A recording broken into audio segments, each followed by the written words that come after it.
Bonsoir, bonsoir à toutes et à tous. Bienvenue sur ce plateau de C'est la vie. En plus, la soif de célébrité va-t-elle bouleverser nos valeurs traditionnelles? On peut le croire aujourd'hui quand on constate le nombre de personnes, surtout parmi les jeunes, qui rêvent à tout prix de devenir des stars. Nos invités ce soir en plateau ont tous voulu ou veulent sortir de l'anonymat. Nous verrons avec eux pourquoi et comment. Nous verrons avec eux aussi s'il y a un prix à payer pour sortir de l'ombre. La célébrité est-elle la clé du bonheur? C'est la question que nous nous posons ce soir. Voici le sommaire de cette émission.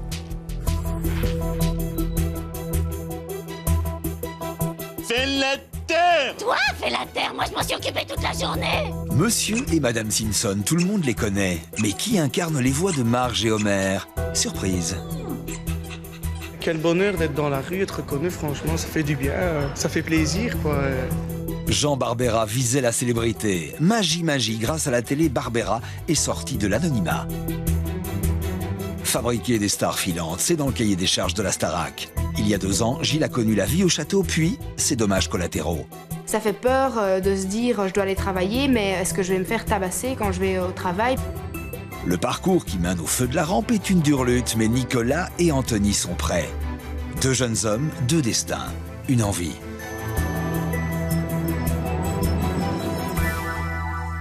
Et certains de nos invités déjà sont en plateau, à commencer par 2 célébrités. Leur visage, peut-être, ne vous disent rien, mais leur voix, alors là, qui êtes-vous? Ben moi, je suis Philippe Pétieux, c'est la voix d'Homer Simpson en français. Oh, bonjour Corinne. Moi je suis Marge, Véronique Augereau. Voilà, ça marche toujours. Moi, ça me fait le même effet depuis qu'ils ont débarqué dans ce studio pour nous présenter effectivement qui sont les voix officielles de Homer et Marge. Ils l'ont dit, hein, Philippe Pétieux et Véronique Augereau, comédiens, les voix officielles des fameux Simpsons depuis 18 ans maintenant. Nous parlerons avec vous de cette célébrité par personnage interposé, on peut dire ça? Oh oui, on peut. Volontiers. On en parle tout à l'heure. Lali, vous êtes avec nous également ce soir. Bonsoir à vous. Bonsoir. Vous avez participé, on s'en souvient, à l'émission Secret Story. C'est le Loft version TF1. Une émission de télé-réalité également très regardée en Belgique. Une émission qui a changé votre vie? Oui, totalement. Ouais. Et en quoi? En tout. Nous creuserons ce tout avec vous tout à l'heure. Anthony, vous êtes avec nous. Bonsoir. Vous avez 19 ans, Anthony. Bonsoir. Vous rêvez de devenir chanteur, Eh Anthony, oui. c'est bien ça? C'est bien ça. Et à côté de vous, il y a quelqu'un qui rêve également de célébrité par la musique, c'est Nicolas. Bonsoir. Nicolas, vous avez 22 ans. Tous les deux, on l'a dit, vous êtes attirés par les feux de la rampe. Cela dit, votre parcours, quand même, est assez différent puisque, Anthony, vous courez les castings tout en continuant vos études, au cas où ça ne marcherait pas. Et puis, Nicolas, par contre, vous êtes né dans une famille d'artistes et c'est faire briller le nom de votre famille, le nom des pics que vous espérez. C'est pour ça que vous espérez percer. De parcours donc très différents, mais alors, un énorme point commun, c'est un fan club immense, non? Hein? Je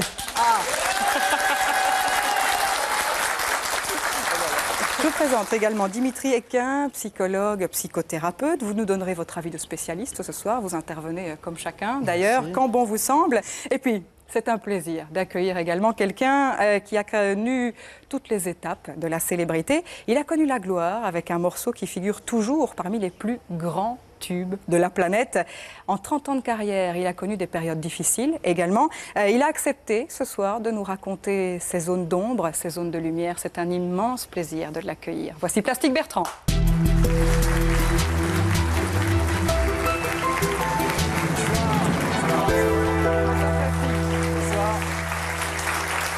Ça va bien?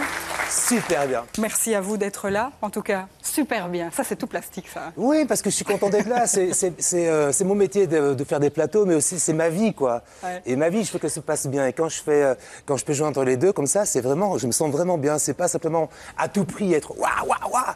Je suis content d'être là. Et vraiment. content d'être bien. Vraiment. Classique, ça plane pour moi un des 2 seuls titres francophones quand même, hein, qui figure dans le Billboard américain. C'est la Bible du showbiz. Vous êtes mondialement connu. Oui, il y a eu Sœur Sourire avant moi, 20 ans plus tôt, en 57. Et puis, c'est vrai, c'est drôle, les seuls titres, Ah, c'est bah, 2 c'est un titres phénomène. belges. Hein. Donc, il y a eu Sœur Sourire avec Dominique, Nick. Et puis, 20 ans plus tard, en 77, il y a eu Ça plane. Oui, Dans mais un elle a autre mal genre. fini, elle. Hein. Oui, c'est vrai, Oh, bah, on m'a dit ça. Ne jouez pas les oiseaux de mauvais augure. Hein. Est-ce que vous vous considérez comme une star plastique? C'est un truc que j'ai toujours eu en moi. Je savais qu'un jour ça allait exploser, je savais qu'un jour j'allais faire ce métier, mais surtout je savais que je voulais être musicien. Et je voulais pas être célèbre, je voulais être un musicien célèbre. Et ça change tout. Hein? Et pourtant, quand Ça plane pour moi est devenu le tube que l'on connaît, quoi, vous vous êtes senti grisé, ça vous a ébloui vous-même? Et c'était complètement du délire parce que bon, juste avant ça, j'avais pas de sous du tout. J'étais dans une école de musique au Conservatoire Royal de Bruxelles et puis j'avais pas beaucoup de sous. Je me demande même si j'avais assez d'argent pour prendre le bus pour aller à l'école. Ouais. Et puis du jour au lendemain, enfin quand je dis jour au lendemain, ça durait 6 mois, je prenais le Concorde pour aller à New York, quoi. Donc évidemment, on en prend plein la tête, quoi. Et on se sent star. Et on joue à être star aussi. Et ça, c'est très très amusant parce que moi, tous les clichés rock'n'roll, je suis allé à fond dedans. Ouais. Et c'était vraiment l'occasion ou jamais. Je me dis, ça va s'arrêter, donc allons-y vraiment à fond. J'en suis revenu. Plastique, en tout cas, après 30 ans de carrière, c'est vrai, moi je le confesse, on voit toujours en vous, quelque part, cette espèce d'ovni sautillant qui a marqué les années punk. Cela dit, votre carrière ne se limite pas, entre guillemets, à ces quelques 20 millions de disques vendus, hein, excusez du peu quand même. Vous avez été, Plastique Bertrand, animateur de télévision, producteur, vous êtes associé à une galerie d'art, c'est aussi quelque chose d'important dans votre carrière. Entre l'ombre et la lumière aujourd'hui, en tout cas, ce qui est sûr, c'est que vous êtes aussi un homme d'expérience et vous avez accepté de vous confier à l'une de nos équipes. Un rendez-vous avec Plastique Bertrand aujourd'hui, c'est possible, mais cela se négocie avec son assistante Pierrette et de toute façon, cela se passe à l'abri des regards. Au plus j'avance dans ma vie d'artiste, au plus je suis discret. Si je pouvais m'habiller tout le temps en gris et passer vraiment en rasant les murs, je le ferais. Nancy est une fan, une pure et dure, une de la première heure, de celle que Plastique Bertrand accepte de rencontrer. Séquence émotion. Ça fait 26 ans que je le suis, je ressens toujours la même sensation, des chatouillements dans le ventre, très énervé, quoi. Ému aussi? Très ému, oui. Très fort. Bam bam, mon chasse plage, j'ai sur mon lit à bouffer sa langue en buvant, prends mon whisky quant à moi, peu dormi, vie débris, mais j'ai dû dormir dans la gouttière où j'ai eu un flash. Non, si. Comment ça va?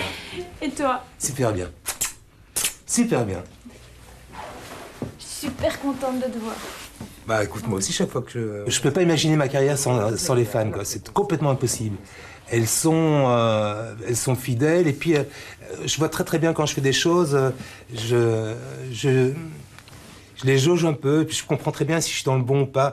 Je fais ce que je veux, mais quand même, elles ont leur avis m'importe terriblement. C'est lié vraiment à une relation très puissante, quoi, mais qui dépasse le succès parce que moi, dans une carrière, c'est ça. Elles sont toujours là.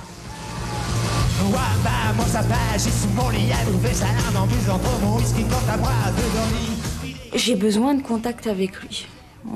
Le plus souvent possible, le plus souvent en concert. Ne fût-ce que même de lui parler 5 minutes me suffit largement. Je peux avoir des fans comme Nancy ou comme la plupart de mes fans qui ont un peu qui savent que j'aime pas qu'on me bouscule. Plutôt que d'avoir de l'hystérie. L'hystérie, je l'ai vécu, hein, donc je peux en parler, c'est quelque chose d'atroce, quoi. Quand ça se passe autour d'un événement, d'un concert, d'une télé, ça se bouscule un peu, mais c'est normal, ça fait partie de l'ordre des choses, du spectacle. Mais en dehors de ça, c'est absolument ignoble et atroce, et ça bouffe la liberté complètement. C'est effrayant. C'est effrayant, et c'est atroce. Et d'ailleurs, je suis toujours pas guéri, quoi. C'est un truc qui m'angoisse terriblement.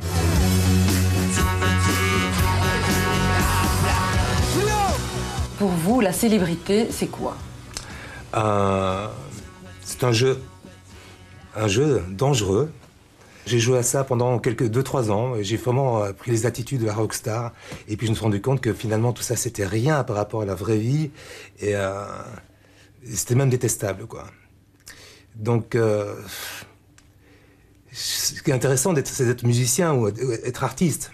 Et avoir de la notoriété par son travail. Mais être célèbre, c'est rien, c'est nul, c'est vide. Waouh! Ah bah oui, on y va C'est nul, fort. c'est vide, c'est rien. C'est vrai. Pas de main En plus, morte, hein. c'est une prison terrible, quoi. Mais vous la regrettez ou quoi, cette célébrité?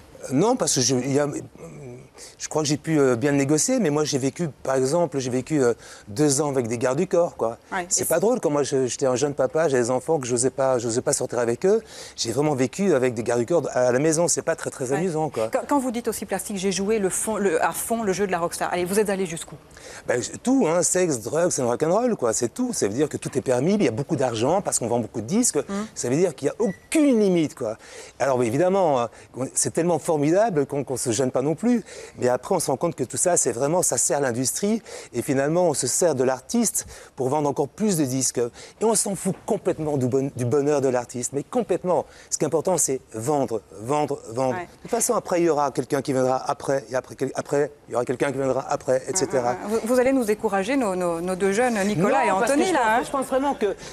moi, je ne sais pas jouer les vieux cons et donner des conseils, mais je pense que, encore une fois, si on a vraiment envie de dire quelque chose, de chanter quelque chose, d'exprimer quelque chose, de créer quelque chose, c'est le plus fabuleux des métiers. Mais si on a juste envie d'être célèbre, c'est absolument nul. Nicolas, vous battez du pied, là. Mais c'est très bien parce que je suis du même avis que M. Bertrand. Monsieur Bertrand, oh, j'adore. Ça me fait vachement plaisir parce que quand même, au bout de 30 ans, quoi, tu vois. Mais c'est le respect, ça, monsieur. C'est le respect. Oui, parce qu'il faut quand même du respect pour cette personne parce que, bon, elle a quand même été mondialement connue, comme on a dit.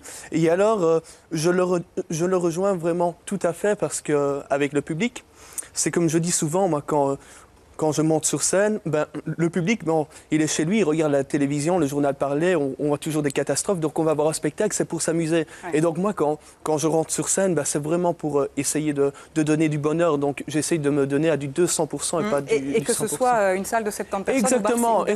Exactement, parce que qu'il y ait 70 personnes ou 1000 personnes, ils ont payé la même chose, donc c'est la même chose pour tout le monde. Philippe et Véronique, vous, les gardes du corps, vous n'en avez pas besoin, et pourtant la notoriété, la célébrité, vous connaissez ça aussi. Je sais pas, vous avez peut-être besoin de garde du corps. Non, mais me protège, hein. Non, je fais ce qu'il faut. Heureusement que vous n'en avez pas besoin de garde du corps. Oui, heureusement. Oui. Ça vous étoufferait ou quoi?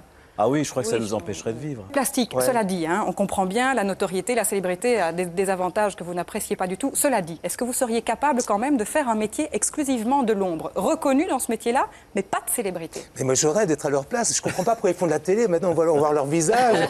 Je sais pas, mais c'est vraiment une vraie question. Mais pourquoi vous faites un métier fantastique, d'avoir une belle carrière, vraiment, vous êtes des vrais comédiens, mais...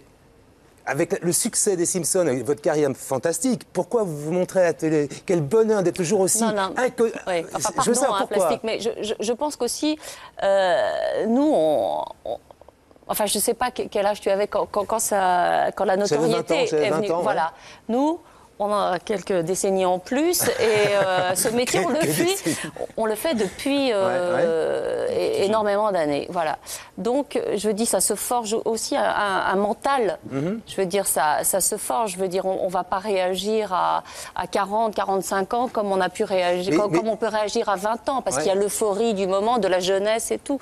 Là, on est passé par des périodes difficiles, même on a connu des périodes de creux, des périodes où on a fait du théâtre. Et donc, ça veut dire que vous savez aujourd'hui profiter de cette notoriété-là sans tomber dans le miroir aux alouettes dont Exactement, ça se maîtrise, je pense, avant tout. Même si on avait vécu intensément, et on en a profité intensément. Mais je ne pense pas qu'on tombe dans le piège... de la célébrité people. Voilà. Lali, vous qui avez participé donc, cet été à Secret Story, la télé-réalité, hein, qui a beaucoup de succès en Belgique également, jusqu'à ce moment-là, vous aviez une vie normale, comme tout un chacun. Et quoi, depuis l'émission, vous êtes quelqu'un de différent, vous êtes sorti de l'ombre? Quelqu'un de différent, je pense pas.